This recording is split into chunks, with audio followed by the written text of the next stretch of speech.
Hello my dear friends, personality డెవలప్మెంట్లో భాగంగా మనము ఒక మంచి క్వాలిటీ గురించి ఈరోజు తెలుసుకుందాం. ఒక మనిషి విజయం సాధించాలి అని అంటే ఒక బలమైనటువంటి ఆశయం, ఒక దృఢమైనటువంటి సంకల్పం అవసరం అని చెప్పి మనందరికీ తెలుసు. దీన్ని రామాయణంలో జరిగినటువంటి ఒక ఇన్సిడెంట్ ద్వారా ఈ బలమైనటువంటి దృక్పథము, దృఢమైనటువంటి ఆశయము కలిగినటువంటి వ్యక్తి దేన్నైనా సాధించగలడు అనే విషయాన్ని మనము తెలుసుకుందాం. ఒకసారి రామాయణంలో రాముడు, శ్రీరామచంద్రుడు అలా ఊరి బయట అలా వ్యాహ్యాలకి వెళ్తాడు. అలా వ్యాహ్యాలకు వెళ్తూ వెళ్తూ అడవిలో ప్రవేశిస్తాడు. అడవిలో ప్రవేశిస్తే రాముడితో పాటు ఆయన సైన్యము, సామంతరాజులు, అదేవిధంగా మినిస్టర్స్ అందరూ ఉంటారు. సరే, అడవిలో అలా వెళ్తూ ఉంటే ఒక చెట్టు దగ్గర ఆగిపోతాడు రాముడు. ఎందుకు అనంటే ఆ చెట్టు ఘోరమైనటువంటి తపస్సు చేస్తూ ఉంటుంది. ఏమని? రామ్ రామ్ రామ్ రామ్ అని చెప్పి తపస్సు చేస్తూ ఉంటుంది. తపస్సు చేస్తూ ఉంటే ఆ పక్కన ఉన్నటువంటి సామంతరాజు వచ్చి చెప్తాడు, రామ, ఈ చెట్టు ఇప్పటి నుంచి కాదు, నాకు తెలిసి 1 సంవత్సరం కాలంగా నీ పేరునే చాంటింగ్ చేస్తూ ఘోరమైనటువంటి తపస్సు చేస్తుంది అని చెప్పి చెప్తాడు. రాముడికి ఆశ్చర్యం అనిపిస్తుంది. 1 year నుంచి నా గురించి ఈ విధంగా నా పేరుతోటి జపం చేస్తుంది అని చెప్పి వెంటనే ఆ చెట్టుని సమీపించి రాముడు అడుగుతాడట ఆ చెట్టుని, నీకేం కావాలి, ఎందుకు నువ్వు ఇంత ఘోరమైనటువంటి తపస్సు చేస్తున్నావు, నీ కోరిక ఏంటి అని చెప్పి అడుగుతాడట. అప్పుడు ఆ చెట్టు చెప్తుందట, నేను ఈ రాజ్యాన్ని ఏలాలనుకుంటున్నాను అని చెప్పి చెట్టు చెప్తుందట.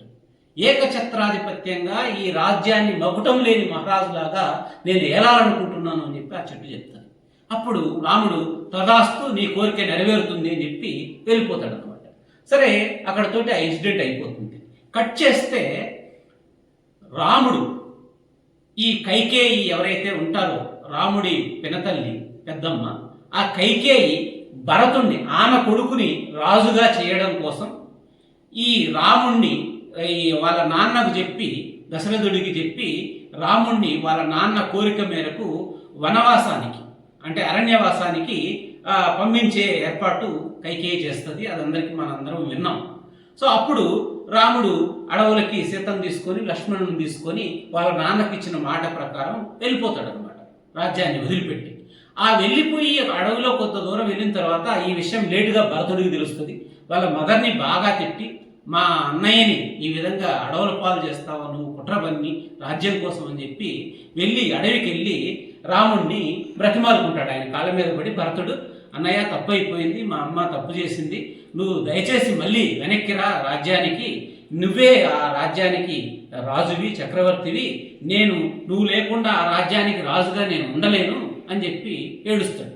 ఏడిస్తే రాముడు అంటాడు, లేదు భరత, నేను రావడానికి అవ్వదు, నాన్న ఆజ్ఞానుసారం నేను కంపల్సరీగా ఈ అరణ్యవాసం చేయాల్సిందే, చేసిన తరువాతనే నేను వస్తాను తప్ప, ఈ 14 సంవత్సరాల తర్వాతనే వస్తాను తప్ప ఈ లోపు మాత్రం రావడానికి కుదరదు అని చెప్పి రాముడు చెప్తాడు.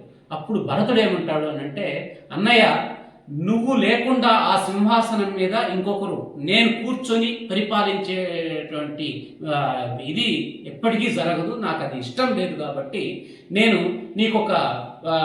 నిన్ను ఒకటి అభ్యర్థిస్తున్నా, నీ యొక్క పాదుకలు కానీ ఇస్తే ఆ పాదుకల్ని ఆ సింహాసనం మీద పెట్టి ఆ పాదుకలు మాత్రమే శ్రీరాముడు అని చెప్పి అనుకుంటూ రాజ్య పరిపాలన చేస్తాను తప్ప నేను దానికి పట్టాభిషిక్తుని కాను అని చెప్పి భరతుడు చెప్తాడు.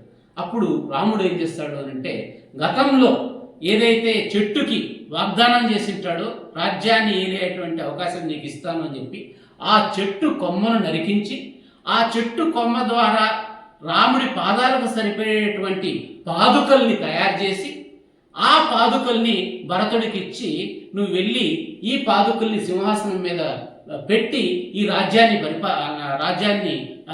పరిపాలించు అని చెప్పి రాముడు భరతుడికి చెప్తాడు.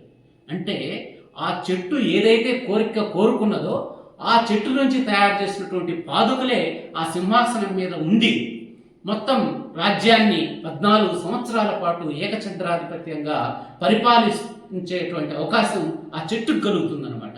దీన్ని బట్టి మనం అర్థం చేసుకోవాల్సింది ఏంటంటే మనిషిలో సాధించాలనేటువంటి తపన, దృఢమైనటువంటి సంకల్పం, బలమైనటువంటి ఆశయం ఉండి పోరాడితే తప్పకుండా మన లక్ష్యాన్ని సాధించుకోవచ్చు అని చెప్పి మనం తెలుసుకోవచ్చు మిత్రులారా. జై హింద్.